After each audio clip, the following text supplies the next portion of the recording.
viewers, and it's a pleasure to have you join us once again. Sometimes, a single joke tells a much bigger story than a carefully prepared political speech. Sometimes, a nickname captures the mood of an entire nation. And that is exactly what happened when President Bola Ahmed Tinubu stood before journalists, government officials, and invited guests at the Presidential Press Corps dinner inside the State House in Abuja. As he acknowledged those present, the president paused, smiled, and turned towards his wife before saying, "My dear wife, the First Lady, Iya Alakara." The audience burst into laughter. Gentlemen of the press, ladies and gentlemen, my dear wife, the First Lady, Iya Alakara.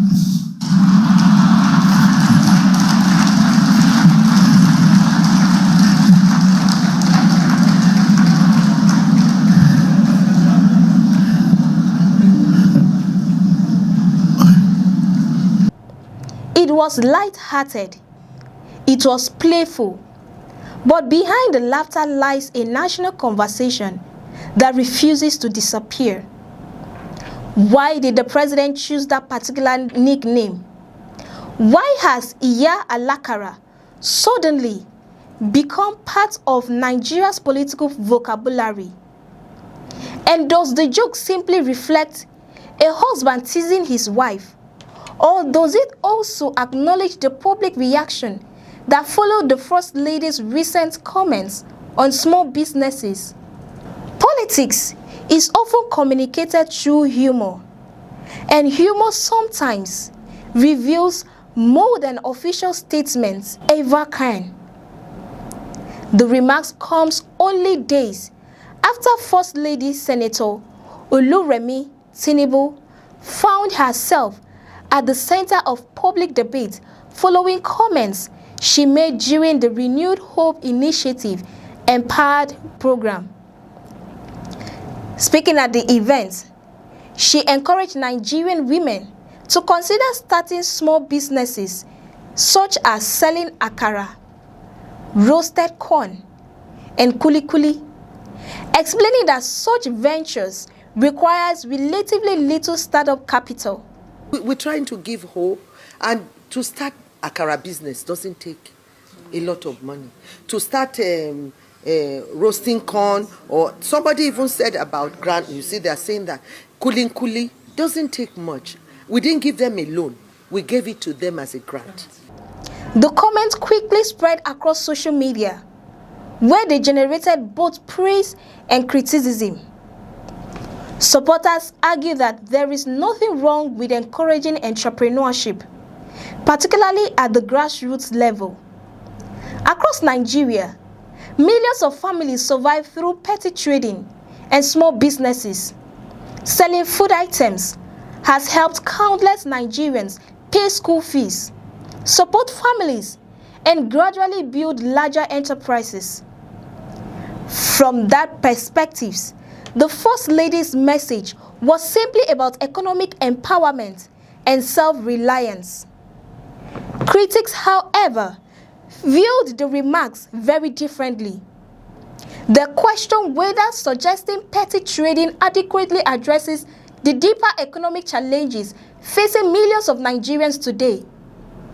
Should citizens struggling with rising inflation, unemployment, and declining purchasing power simply be told to start selling akara? Is that the level of economic transformation many Nigerians were hoping for? Those questions dominated online discussions and political conversation across the country.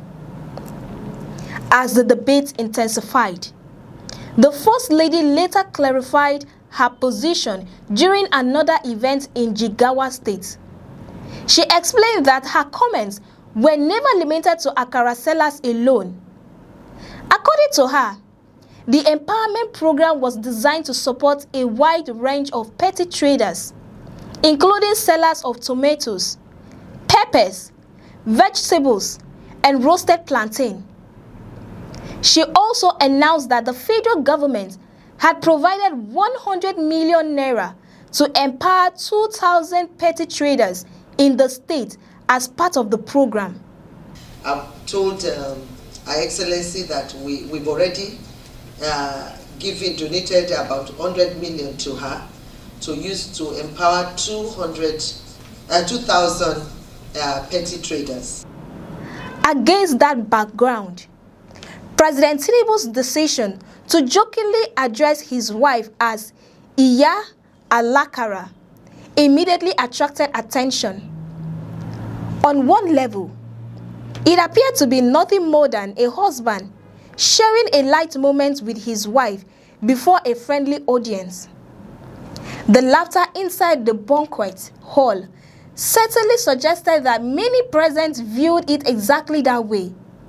But outside the room, reactions are likely to be more mixed because the nickname itself has already become associated with a much larger debate about Nigeria's economy and the daily realities confronting ordinary citizens. This is where politics becomes interesting. Public figures rarely exist outside public perception.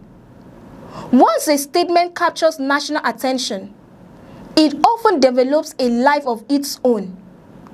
Whether intended or not, Iya Alakara has now become more than a nickname. It has become a symbol of an ongoing conversation about economic hardship, entrepreneurship, and the expectations Nigerians place on those in leadership. Can humor soften criticism, or does it simply remind people of the issue all over again? To be fair, political leaders across the world frequently use humor to connect with audiences, reduce tension, and humanize themselves. Self-deprecating jokes often help politicians appear approachable. In this case, some observers may interpret Tinubu's remark as an attempt to demonstrate that his family is aware of the public discussion and is willing to laugh about it. Others, however, may argue that many Nigerians facing genuine economic hardship are looking less for humor and more for practical solutions. There is another perspective worth considering. Small businesses remain the backbone of Nigeria's informal economy. Millions of Nigerians operate as market traders, food vendors, artisans, and micro-entrepreneurs. These businesses contribute significantly to employment and household income.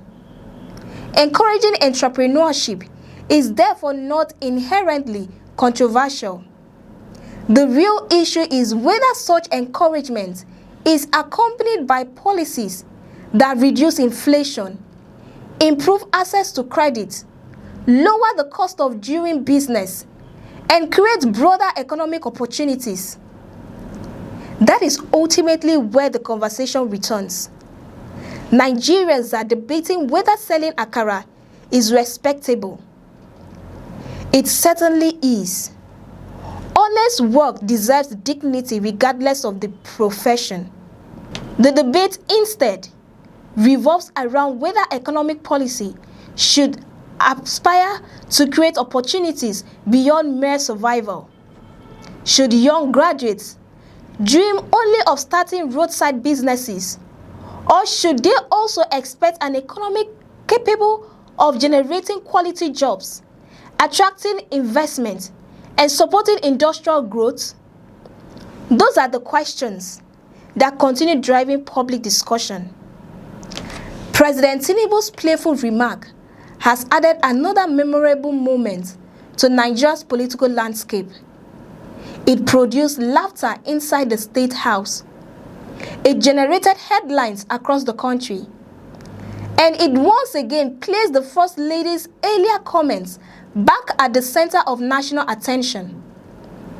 Whether remembered as a harmless joke or as a reflection of a much deeper economic conversation will ultimately depend on how Nigerians choose to interpret it. What do you think? Was President Tinubu's Iya Alakara remark simply good-natured humor between husband and wife? Or does it highlight a bigger conversation about Nigeria's economy and the expectations citizens have for their leaders? Share your thoughts in the comments below. If you enjoyed this analysis, please like, share, and subscribe for more in-depth coverage of Nigeria's biggest political stories. I am Cassie Tony, and many thanks for watching.